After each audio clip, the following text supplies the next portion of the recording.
बिस्मिल्लाहिर्रहमानिर्रहीम। अस्सलाम वालेकुम। आज का सवाल ये है कि अल्लाह ताला ने हज़रत आदम अलैहिस्सलाम को और हज़रत हवा अलैहिस्सलाम को जन्नत से क्यों उतारा।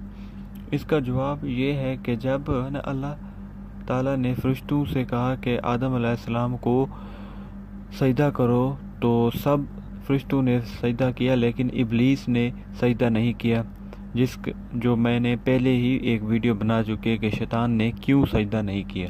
तो उसका लिंक भी मैं डिस्क्रिप्शन में दे दूंगा, तो आप पहले उसको देख लेना। तो उसके बाद जब उस इब्लीस ने सजदा नहीं किया तो अल्लाह ताला ने कहा कि तू जलील और मरदूद होकर यहाँ से निकल जा। कहाँ से निकल जा? जन्नत से निकल जा। इनमें जो तेरी राह पर चलेंगे, जो तेरी पैरवी करेंगे, शैतान को अल्लाह ताला ने कहा कि जो तेरी राह पे चलेंगे मैं उनको और तुझे जहन्नम से भर दूंगा। तो ये सब कहने के बाद वो निकल गया। इसके बाद अल्लाह ताला हज़रत आदम अलैहिस्सलाम और से मुखातब होता है और फरमाता है कि ए आदम, तू और तेरी बीवी जन्नत में रहो और जहाँ से चाहो खाओ, मगर उस दरख्त के करीब ना जाना। कौन सा दरख्त? जो आगे आएगा कि उस दरख्त के करीब ना जाना वरना जालिमों से हो जाओगे। बस शैतान ने इन दोनों को वसवसा डाला, बहकाया। इसका मकसद ये था कि इनके लिए इनकी छुपी हुई शर्मगाहों को जाहिर कर दे। मतलब इससे ये जाहिर होता है कि जब जन्नत में थे तो इनकी वो दरख्त या उसका फल खाने से पहले उनकी शर्मगाहें छुपी हुई थी, ठीक है ना। जब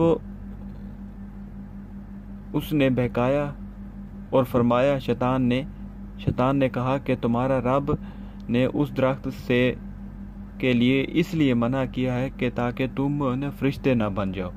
अब इसने कुछ बात तो ऐसी करनी थी ना, शैतान ने बहकाना था दोनों को। उसने कहा कि तुम दोनों फरिश्ते ना बन जाओ, या हमेशा के लिए अमर मतलब हमेशा जिंदा रहने वाले ना बन जाओ। इसलिए उस अल्लाह पाक ने उस दरख्त से मना फरमाया है। तो आगे वो कहता है, वो कसमें खाने लगा। शैतान कहता है कि यकीनन मैं तुम्हारा बड़ा खैर खा हूँ। तो आखिर में हज़रत आदम अलैहिस्सलाम और अम्मा हवा धोखे में आकर उनको फिसला लिया।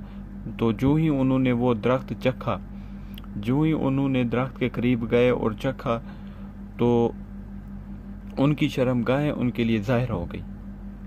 अब वो मारे शर्म के जन्नत के दरख्तों के पत्तों को अपने ऊपर चिपकाने लगे और इनके रब ने उनको आवाज़ दी, क्या मैंने तुमको इस दरख्त से रोका नहीं था और कहा नहीं था कि यकीनन शैतान तुम्हारा खुला दुश्मन है।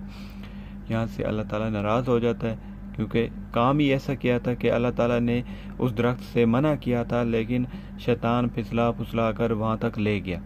तो अब वो दोनों हज़रत आदम अलैहिस्सलाम और अम्मा हवा इल्तिजा करते हैं कि ए हमारे रब, हमने अपने ऊपर जुल्म किया है। अगर तू हमें माफ़ नहीं करेगा और रहम नहीं करेगा तो हम खसारा पाने वालों में से हो जाएंगे। तो अल्लाह ताला ने फरमाया कि तुम उतर जाओ, तुम एक दूसरे के दुश्मन हो और तुम्हें ज़मीन में रहना है और एक वक्त तक नफ़ा उठाना है। तो यही वजह थी कि अल्लाह ताला ने हज़रत आदम अलैहिस्सलाम को और अम्मा हवा को जन्नत से उतारा, क्योंकि उन्होंने नाफरमानी की अल्लाह ताला की। जिस चीज़ के लिए मना किया था वो उन्होंने कर दिया, जिसकी वजह से कि वो जन्नत से उतारे गए और ज़मीन पर फेंके गए। तो अगला मेरा जो टॉपिक आएगा कि कहाँ उतारे गए। तो इस तरह की वीडियो देखने के लिए मेरे चैनल को सब्सक्राइब कर दें, साथ ही बेल आइकन के बटन को दबा दें।